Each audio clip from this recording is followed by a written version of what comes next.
it's time to draw our character. I'm in my drawing tool. Before I start, just want to check a few settings. I want to check my drawing area. Yeah, 64 by 64. That's good. And I've got my palette loaded there. Excellent.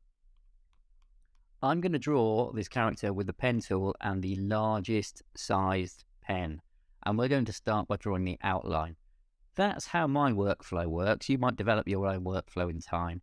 But I tend to start with pixel art, drawing the outline first.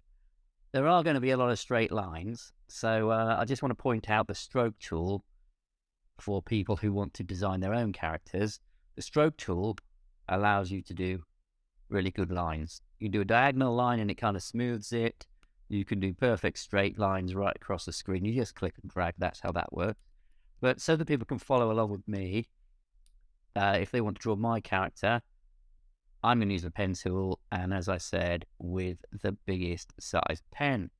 So I'm going to start up in the top right-hand corner, and I'm going to come in one square, and I'm going to put a pixel there.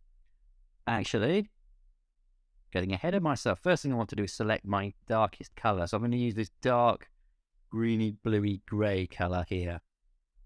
Click that. It appears in my palette down there. Okay. Top right-hand corner.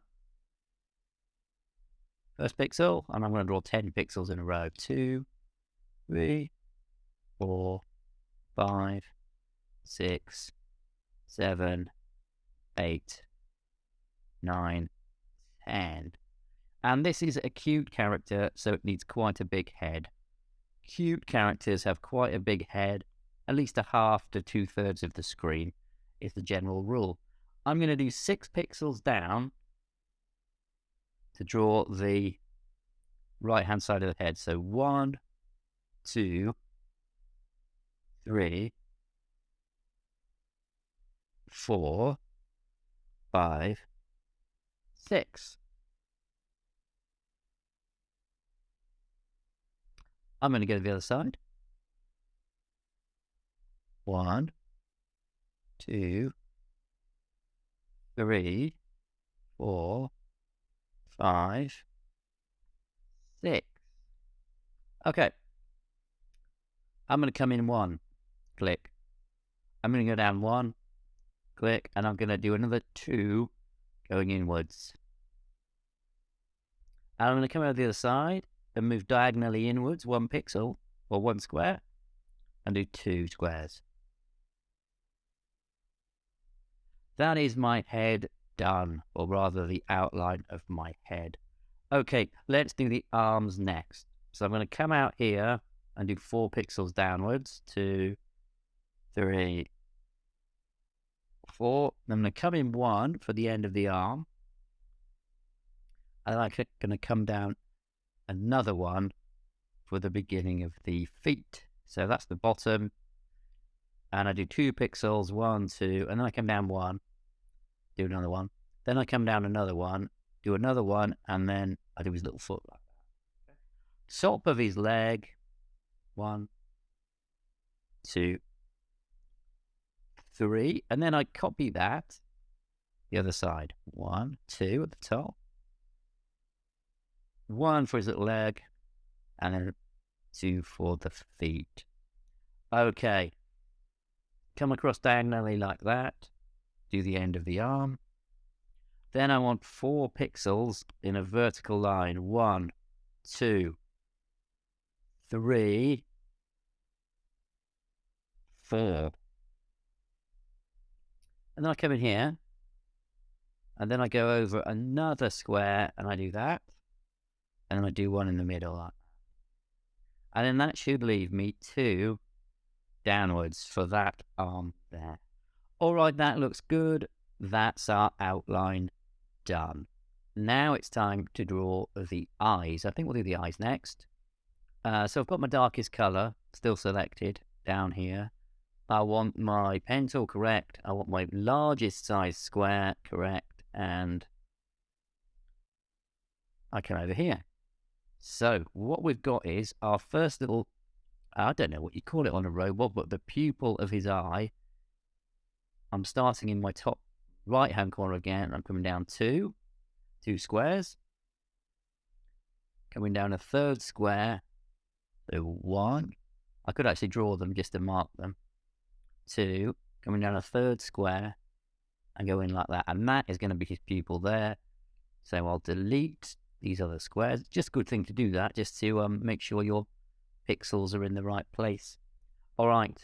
Now, for the rest of his eye, I am going to swap my colours by clicking that arrow. Select that light blue and then just outline. I don't want to be in eraser, I want to be in pen. Outline around the black square there. Now I want to draw some shadow to make it look like his eyes are sticking out. So I'm going to keep that selected, but I'm going to click this colour. And I'm going to go down to my second biggest size. And you know what? Let's use the stroke tool. So select the stroke tool over here. Click, hold it down, and then just draw a line like that. Okay. And that is the first eye. So I'm going to copy the my first eye. So I come over, I click rectangle, select. I move over here and I select. I go Command C, copy, and then I drag. And I want 1, 2, 3, 4, 5, 6 squares, about that much.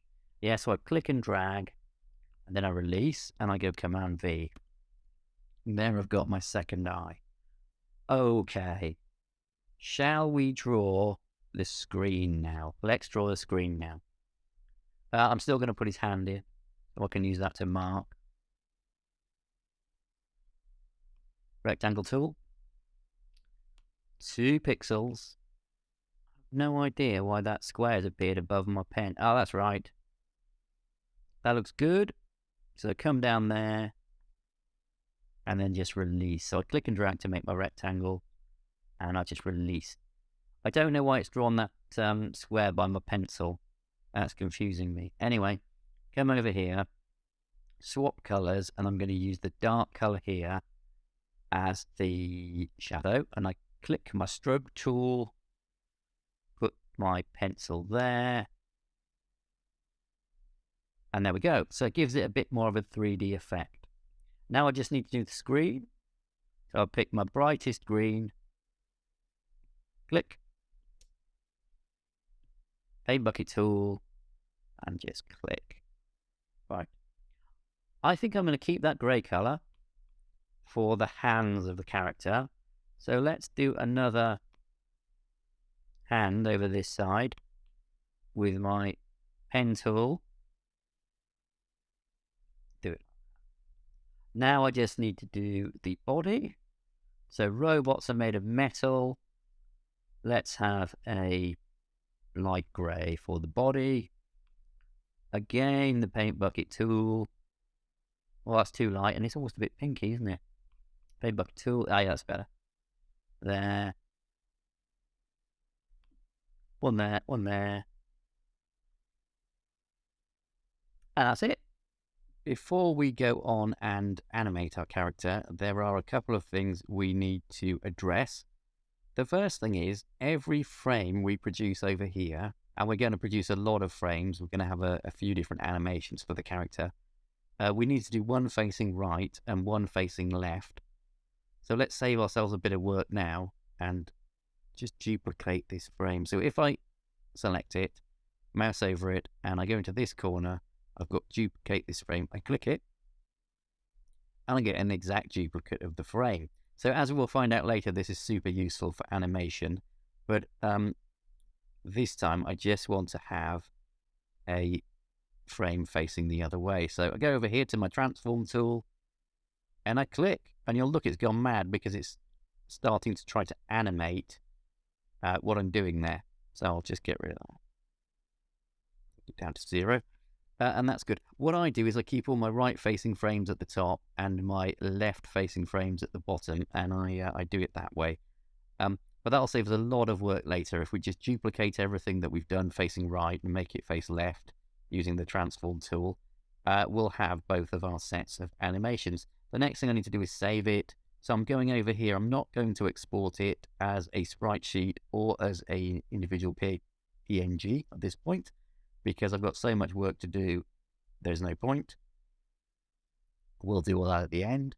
So I'm just going to save it and robot miner correct, save as Piskel correct. Click there, and that should hopefully save where I saved my last one. Okay, now we're ready to move on.